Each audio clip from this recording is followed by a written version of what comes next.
News Roundup. I'm Christine Niles. Today's January 23rd, 2025. Here are this week's top stories. And what a week. First up, President Trump has pardoned 23 convicted pro-lifers. He signed the executive order Wednesday. 23 people were prosecuted. They should not have been prosecuted. Many of them are elderly people. They should not have been prosecuted. This is a great honor to sign this. The peaceful activists were arrested by Biden's DOJ and convicted under the FACE Act, a law used 97% of the time to target pro-lifers. In light of this unequal application of justice, Texas Republican Representative Chip Roy reintroduced a bill to repeal the FACE Act. Since the start of the Biden-Harris administration until May 2024, the DOJ had brought a total of 24 FACE Act cases against 55 defendants, with only 2 of these cases concerning attacks on pregnancy resource centers. To this day, FACE Act has never been used in defense of a church since it was passed in 1994. And when the DOJ does prosecute pro-abortion activists, the vigor with which they pursued and penalized these individuals pales in comparison to the penalties faced by pro-life advocates. In related news, Trump also ordered that a White House abortion webpage be deleted. Reproductiverights.gov, an information site run by Biden that promoted abortion, was gone within minutes of Trump's swearing in Monday. That same day, he went to work signing approximately 200 executive orders. Among the most significant, withdrawing the U.S. from the Paris Climate Agreement, as well as from the World Health Organization. The WHO urged mass lockdowns and vaccine mandates during the pandemic. It also promotes abortion around the world, and some have accused it of being captured by communist China. The WHO issued an official response, saying it regrets Trump's decision and hopes he will reconsider.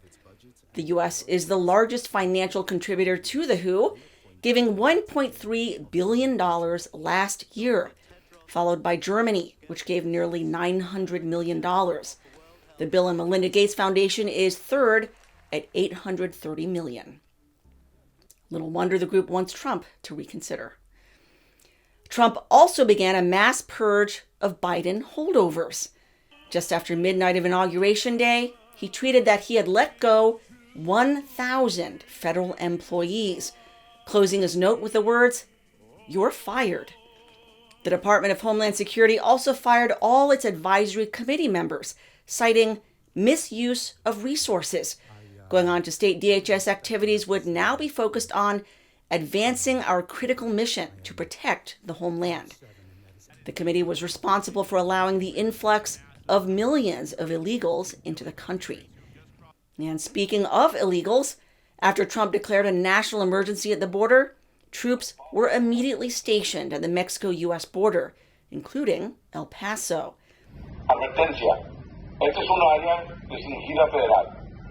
The CBP app, used by migrants to schedule immigration appointments, was also immediately shut down. Border Czar Tom Homan gave an update. Because in 2 days, the last 24 hours, total apprehensions on the southwest border, 766. Compare that to the 10 to 12,000 Biden had at one time. CBP-1 releases, 0. CHNV, Cuba, Haiti, Nicaragua, Venezuela releases, 0. Total of 766 across the entire southwest border. That is a game changer. In addition to sending 1,500 U.S. troops to the southern border, Trump also ordered the Coast Guard to send forces to Florida to stem illegal entry from Haiti and Cuba. And turning to the woke agenda.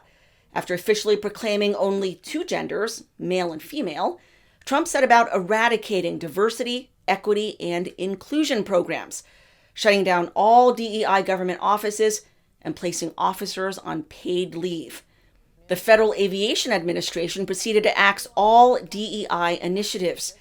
This follows an alarming rise in near misses among U.S. airlines, with some blaming unqualified DEI hires.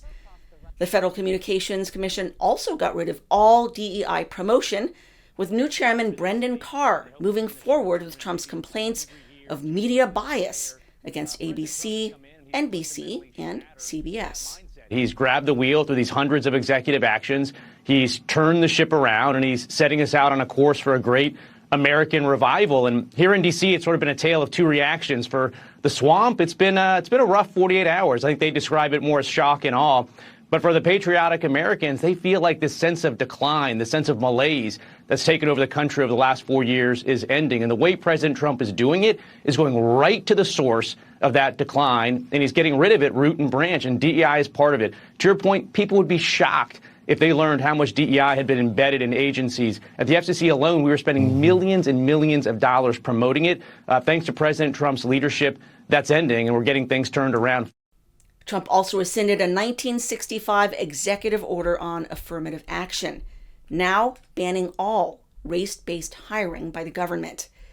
His new Secretary of State, Marco Rubio, also issued an order mandating that only U.S. flags can fly at government offices. No pride flags, no BLM flags, or anything else. Canada's Conservative leader Pierre Poilievre echoed Trump's common sense. The U.S. government only recognizing two genders, male, female, they're unchangeable. If elected as prime minister, is that something that you're going to kind of walk in line with, or what are your feelings on that executive order?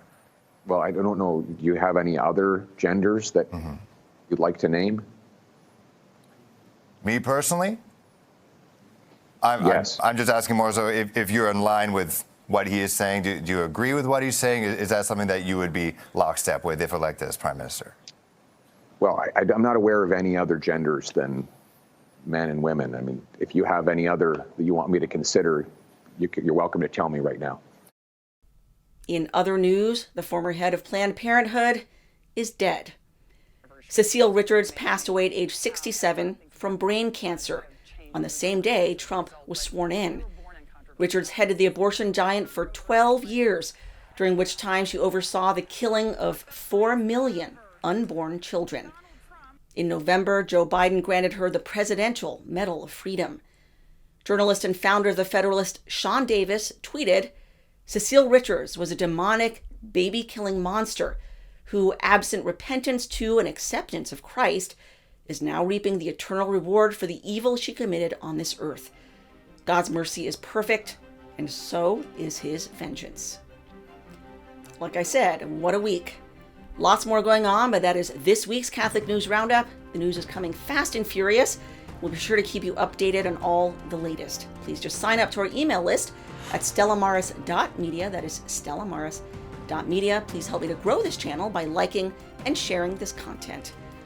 Thank you so much for watching. May God bless you, and may God bless America. I'm Christine Niles.